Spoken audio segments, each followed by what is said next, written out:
श्री गणेशाय नमः। जय गुरुदेव। शिव पुराण के श्रवण से देवराज को शिवलोक की प्राप्ति तथा चंचुला का पाप एवं भय से संसार से वैराग्य।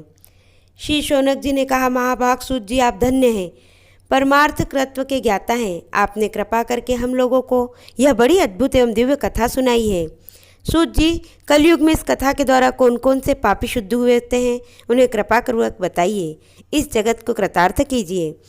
सूत जी बोले, मुने, जो मनुष्य पापी, दुराचारी, काम क्रोध आदि में निरंतर डूबे रहने वाले हैं, वे इस पुराण के श्रवण पठन से अवश्य ही शुद्ध हो जाते हैं।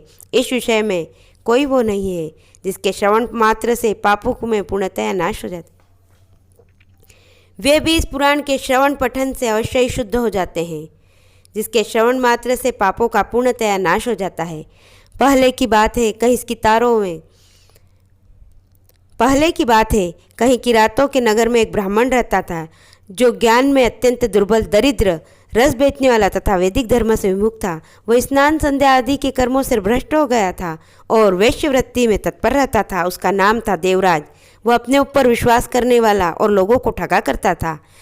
वह ब्राह्मण और क्षत्रियों को, सभी दूसरे लोगों को अनेक बहानों से मारकर उनका धन हड़प लिया करता था, परंतु उस पापी का थोड़ा सा भी धन कभी धर्म के काम में नहीं लगा था। एक दिन घूमता हुआ वह देवयोग से प्रतिष्ठानपुर में जा पहुंचा। वहां उसने एक शिवालय देखा, जहां बहुत से साधु महात्मा एकत्र हुए थे। देवराज उस शिवालय में ठहर गया, किंतु वहां उस ब्राह्मण को ज्वर आ गया। उस ज्वर से उसको बड़ी पीड़ा होने लगी। वहां एक ब्राह्मण देवता शिव पुराण की कथा सुना रहे थे। ज्वर में पड़ा हुआ देवराज ब्राह्मण के मुखारविंद से उस शिव कथा को सुना, उसका श्रवण किया। उस शिव कथा को निरंतर सुनता रहा। एक मास के बाद वह ज्वर से अत्यंत पीड़ित होकर चल बसा। यमराज की दूत आए और उसे पाशों में बांध बलपूर्वक ले गए। इतने में ही शिवलोक से भगवान शिव के पार्षद गण भी आए। उनके अंग गोर थे और उनके हाथ में त्रिशूल था।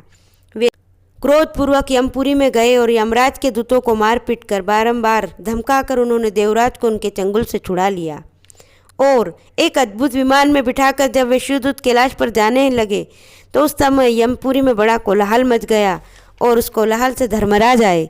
धर्मराज ने उन्होंने भय के कारण भगवान शिव के उस महात्मा दूतों को कोई बात नहीं पूछी, उल्टे उन सब की पूजा और प्रार्थना की।